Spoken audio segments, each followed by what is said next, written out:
അരിപ്പൊടി വെച്ച് നല്ല പഞ്ഞി മാതിരി ഇരിക്കണം ഒരു അടിപൊളി അപ്പത്തിൻ്റെ റെസിപ്പി ആയിട്ടാണ് ഇന്ന് ഞാൻ വന്നിട്ടുള്ളത്. എല്ലാവരും ഒരു തവണയെങ്കിലും ഇതുപോലെ ഒന്ന് ട്രൈ ചെയ്ത് നോക്കുക. പിന്നെ ആദ്യമായിട്ട് ഈ ചാനൽ വന്നവരുണ്ടെങ്കിൽ ഒന്ന് സബ്സ്ക്രൈബ് ചെയ്ത് സപ്പോർട്ട് ചെയ്തേക്കണേ.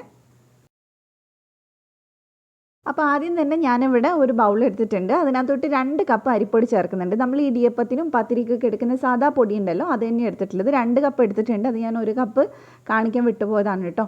അപ്പോൾ ഇതിലേക്ക് നമ്മൾ ഇനി കുറച്ച് വെള്ളം ഒഴിച്ചിട്ട് നന്നായിട്ടൊന്ന് കലക്കിയെടുക്കാം. ഇത് നമുക്ക് അരച്ചെടുക്കാനുള്ളതാണ്. എന്നാലും നന്നായിട്ട് വെള്ളം ഒഴിച്ച് കലക്കിയെടുക്കുകയാണെങ്കിൽ മിക്സിയിൽ ഈസി ആയിട്ട് നമുക്ക് ചെയ്തെടുക്കാൻ പറ്റും. അപ്പോൾ കുറച്ചായിട്ട് വെള്ളം ഒഴിച്ചിട്ട് നന്നായിട്ട് മിക്സ് ചെയ്തെടുക്കാം. അപ്പോൾ ഈ ഒരു പരുവത്തിൽ വേണം നമ്മൾ കലക്കിയെടുക്കാനായിട്ട്. അപ്പോൾ ഇനി നമുക്ക് ഇതൊന്ന് മിക്സിയുടെ ജാറിലേക്ക് ചേർത്ത് കൊടുക്കാം.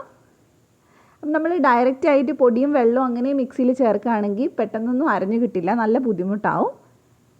അപ്പോൾ ഫുള്ളായിട്ട് നമ്മൾ ചേർത്ത് കൊടുത്തതിന് ശേഷം ഇതിനകത്തോട്ട് ചേർക്കുന്നത് 1/2 കപ്പ് ചോറാണ്. അപ്പോൾ 2 കപ്പ് പൊടിക്ക് 1/2 കപ്പ് ചോറ് ധാരാളമാണ്. അപ്പോൾ ഏത് അരിയുടെ ചോറായാലും കുഴപ്പമൊന്നുമില്ല. അപ്പോൾ അത് നമ്മൾ ചേർത്ത് കൊടുത്തിട്ടുണ്ട്. പിന്നെ ഇതിനകത്തോട്ട് മധുരത്തിന് ആവശ്യത്തിനുള്ള പഞ്ചസാര. അപ്പോൾ ഞാൻ 2.5 ടേബിൾ സ്പൂൺ ആദ്യം ചേർക്കുന്നുണ്ട്. ഇതെന്തായാലും ചേർക്കണം, എന്നാലേ ഈസ്റ്റ് ആക്റ്റീവ് ആവുള്ളൂ. ഇനി നമ്മൾ ഇതിനകത്തോട്ട് ചേർക്കുന്നത് ആവശ്യത്തിനുള്ള ഉപ്പാണ്. അപ്പോൾ അതും കൂടി നമുക്ക് ഇതിനകത്തോട്ട് ചേർത്ത് കൊടുക്കാം. ഉപ്പും പഞ്ചസാരയൊക്കെ നമ്മൾ ചേർക്കുന്ന സമയത്ത് ആദ്യമേ ഒരുപാട് ചേർക്കണ്ട, പിന്നെ വേണമെങ്കിൽ നോക്കിയിട്ട് ചേർത്താൽ മതി. പിന്നെ നമ്മൾ ചേർക്കുന്നത് 1 ടീസ്പൂൺ ഇൻസ്റ്റൻറ്റ് ഈസ്റ്റാണ്. ഇതിപ്പോൾ ചെറിയ തരിയായിട്ടുള്ള ഇൻസ്റ്റൻറ്റ് ഈസ്റ്റാണ് കേട്ടോ. അപ്പോൾ നിങ്ങളുടെ കയ്യിലുള്ളത് വലിയ തരിയോട് കൂടിയിട്ടുള്ള ഈസ്റ്റ് ആണെങ്കിൽ കുറച്ച് ഇളം ചൂടുവെള്ളത്തിൽ കുതിർത്തിയിട്ട് പൊങ്ങിയതിന് ശേഷം വേണം മാവിലേക്ക് ചേർക്കാനായിട്ട്. അപ്പോൾ ഞാൻ ഇത്രയും കൂടി വെള്ളം ഒഴിച്ച് കൊടുക്കുന്നുണ്ട്. അപ്പോൾ അത് നോക്കിയിട്ട് ചേർത്താൽ മതി. എന്നിട്ട് നല്ല പോലെ നമുക്കിതൊന്ന് അടിച്ചെടുത്തിട്ട് വരാം. ഒരുപാട് ലൂസ് ആവാൻ പാടില്ല മാവ്. അപ്പോൾ വെള്ളം എപ്പോഴും നോക്കിയിട്ട് ചേർത്ത് കൊടുക്കുക. അപ്പോൾ ഞാനിത് മാവ് അരച്ചെടുത്തിട്ടുണ്ട്. ഇനി നമുക്കിതൊരു ബൗളിലേക്ക് മാറ്റി കൊടുക്കാം. നമ്മൾ കറക്റ്റ് ദോശമാവിൻ്റെ ആ ഒരു പരുവത്തിലാണ് ഇത് കലക്കിയെടുത്തിട്ടുള്ളത്. ഇനി നമുക്ക് വേണ്ടത് ഇതൊന്ന് അടച്ച് വെച്ചിട്ട് കുറഞ്ഞതൊരു 8 മണിക്കൂറെങ്കിലും മാറ്റി വെക്കുക. അപ്പോഴേക്കും നന്നായിട്ട് പൊങ്ങിയിട്ട് കിട്ടും. ഇപ്പോൾ ചൂടുള്ള സമയമായതുകൊണ്ട് നല്ല അടിപൊളിയായിട്ട് തന്നെ പൊങ്ങിക്കോളും. അപ്പോൾ ഇത് ഞാൻ 8 മണിക്കൂർ വെച്ചിട്ടുണ്ടായിരുന്നു. ഇപ്പോൾ ഞാൻ കാണിച്ചു തരാം മാവ് എങ്ങനെ ഉണ്ടെന്നുള്ളത്.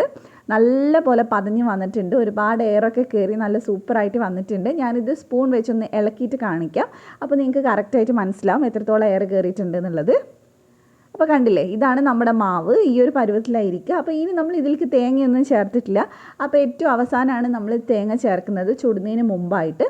അപ്പോൾ ഇത് നന്നായിട്ട് നമുക്കൊന്ന് മിക്സ് ചെയ്തെടുക്കാം. അപ്പോൾ രാത്രിക്ക് നമ്മൾ ചെയ്ത് വെക്കുകയാണെങ്കിൽ രാവിലെ നമുക്ക് ചെയ്തെടുക്കാൻ പറ്റും കേട്ടോ. അപ്പോൾ ഇതിലേക്ക് നമ്മൾ എടുക്കുന്നത് 1 കപ്പ് തേങ്ങയാണ്. അപ്പോൾ 2 കപ്പ് പൊടിക്ക് 1 കപ്പ് തേങ്ങ കറക്റ്റ് ആയിരിക്കും. അപ്പോൾ മിക്സിയുടെ ചെറിയ ജാറിൽ നമുക്കിത് ചേർത്ത് കൊടുക്കാം. അതിനുശേഷം വളരെ കുറച്ച് മാത്രം വെള്ളം ഒഴിച്ചിട്ട് അരച്ചെടുക്കണം, ഇല്ലെങ്കിൽ പിന്നെ മാവ് ലൂസായി പോവും. അപ്പോൾ ഒരു 1-2 സ്പൂൺ വെള്ളം അത്രയും മതി. ഇത് നല്ല പോലെ ഫൈനായിട്ടൊന്ന് അരച്ചെടുത്തിട്ട് വരാം. അപ്പോൾ ഇത് ഞാൻ അരച്ചെടുത്തിട്ടുണ്ട്. ഇനി നമുക്കിത് മാവിലേക്ക് ചേർത്ത് കൊടുക്കാം. നമ്മൾ ആദ്യമേ തേങ്ങ ചേർത്ത് അരച്ച് മാറ്റി വെക്കുന്നതിനേക്കാളും ടേസ്റ്റാണ് ലാസ്റ്റായിട്ട് ഇതുപോലെ തേങ്ങ ചേർത്തിട്ട് അരച്ചെടുക്കുന്ന സമയത്ത്. ഒരു തവണ ഇതുപോലെ ട്രൈ ചെയ്ത് നോക്ക്, നിങ്ങൾക്ക് എന്തായാലും ഇഷ്ടമാവും. ഇതുവരെയായിട്ട് സക്സസ് ആവാത്തവർ ഇങ്ങനെ ഒന്ന് ട്രൈ ചെയ്ത് നോക്ക്. അപ്പോൾ നന്നായിട്ട് തേങ്ങ നമ്മൾ മിക്സ് ചെയ്തിട്ടുണ്ട്. ഈ സമയത്ത് നിങ്ങൾക്ക് മധുരം കുറച്ചും കൂടെ വേണമെങ്കിൽ ചേർത്ത് കൊടുക്കാം, ഉപ്പ് നോക്കിയിട്ട് ചേർത്ത് കൊടുക്കാം. അപ്പോൾ നല്ല പോലെ ഞാൻ മിക്സ് ചെയ്തെടുത്തിട്ടുണ്ട്. ഇനി നമ്മൾ ഇപ്പം തന്നെ ചുട്ടെടുക്കില്ല, ഇത് അടച്ച് വെച്ചിട്ട് നമ്മൾ വീണ്ടും 1 മണിക്കൂർ ഒന്ന് മാറ്റി വെക്കുന്നുണ്ട്. തേങ്ങ നന്നായിട്ട് ഇതിൽ പിടിച്ച് ചെറുതായിട്ടൊന്നും കൂടെ എയർ കയറി വരാനായിട്ടാണ്. അപ്പോൾ അതേ 1 മണിക്കൂർ കഴിഞ്ഞിട്ടുണ്ട്. ഇപ്പം നന്നായിട്ട് പൊങ്ങിയിട്ടുണ്ട്. ഇനി നമ്മൾ തവിയിട്ട് കൂട്ടി അങ്ങ് മിക്സ് ചെയ്തെടുക്കരുത്. മേലെ നിന്ന് ഇതുപോലെ ഒരു തവി കോരിയിട്ട് നമ്മൾ പാനിൽ ഒഴിച്ച് കൊടുക്കണം. അല്ലാതെ ഇളക്കിയെടുത്ത് കഴിഞ്ഞാൽ നമുക്ക് നന്നായിട്ട് ചെയ്തെടുക്കാൻ പറ്റില്ല. അതുപോലെ തന്നെ തവി ഇതിൽ ഇടാനും പാടില്ല. നമ്മൾ മാവ് എടുത്തതിന് ശേഷം ഒരു പ്ലേറ്റിലേക്ക് വേണം തവി എടുത്ത് വെക്കാനായിട്ട്. അപ്പം ഞാനിവിടെ ഒരു പാന് ചൂടാക്കിയിട്ടുണ്ട്. അതിലേക്ക് നമുക്ക് കുറച്ചൊന്ന് എണ്ണയാക്കി കൊടുക്കാം. മാവ് നമ്മൾ ഒഴിക്കുന്ന സമയത്ത് പാന് നല്ല ചൂട് വേണം, എന്നാലേ നന്നായിട്ട് ഹോൾസ് വരുള്ളൂ, അത് ശ്രദ്ധിക്കുക. അതിനുശേഷം തീ ഒന്ന് കുറച്ച് കൊടുത്താൽ മതി. അപ്പോൾ നമ്മൾ മാവ് ഒഴിച്ചിട്ടുണ്ട്. ഇപ്പോൾ ഹോൾസ് വരുന്നതായിട്ട് നിങ്ങൾക്ക് കാണാൻ പറ്റും. നന്നായിട്ട് ഹോൾസ് വരും. നിങ്ങൾ എന്തായാലും ട്രൈ ചെയ്ത് നോക്കുക. 100% നിങ്ങൾക്കിത് ശരിയാവും. നന്നായിട്ട് ഹോൾസൊക്കെ വരും, നല്ല സോഫ്റ്റായിട്ട് കിട്ടുകയും ചെയ്യും. അപ്പോൾ നിങ്ങൾക്ക് കാണുമ്പോൾ തന്നെ മനസ്സിലാവുന്നുണ്ടാവും എത്രത്തോളം ഹോൾസ് വരുന്നുണ്ട് എന്നുള്ളത്. ഇപ്പോൾ നമ്മൾ തീ ഒന്ന് കുറച്ച് വെച്ചിട്ടാണ് ഉള്ളത്. നമ്മൾ ഹോൾസൊക്കെ വന്ന് കഴിയുമ്പോൾ ഒന്ന് തീ കുറച്ച് വെക്കുക. എന്നിട്ട് നമ്മളിതൊന്ന് അടച്ച് വെക്കുക. ജസ്റ്റ് 1 മിനിറ്റ് അത്രയും വെച്ചാൽ മതി. നമ്മളിത് തിരിച്ചിട്ട് കൊടുക്കേണ്ട ആവശ്യമില്ല. അപ്പോൾ 1 മിനിറ്റൊക്കെ ഒന്ന് കഴിയുന്ന സമയത്ത് നമുക്കിതെടുത്ത് മാറ്റാവുന്നതേ ഉള്ളൂ. ഇതിപ്പോൾ ഇവിടെ റെഡി ആയിട്ടുണ്ട് കേട്ടോ. ഫ്ലെയിം കുറച്ച് കൊടുക്കാൻ മറന്നു പോകരുത്, അടി കഴിഞ്ഞു പോകും.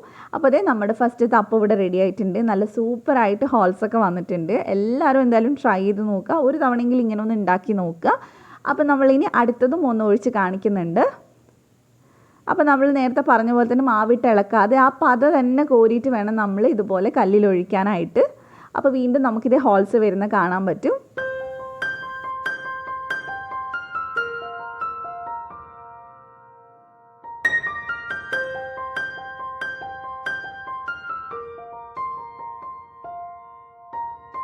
അപ്പോൾ നന്നായിട്ട് ഹോൾസ് വന്നപ്പോൾ ഞാനൊന്ന് അടച്ചു വെച്ച് കൊടുത്തിട്ടുണ്ട്. 1 മിനിറ്റ് വെച്ചാൽ മതി. നേരത്തെ പറഞ്ഞ പോലെ തന്നെ ഇപ്പോൾ ഇത് നമ്മുടെ അടുത്ത അപ്പം ഇവിടെ റെഡി ആയിട്ടുണ്ട്.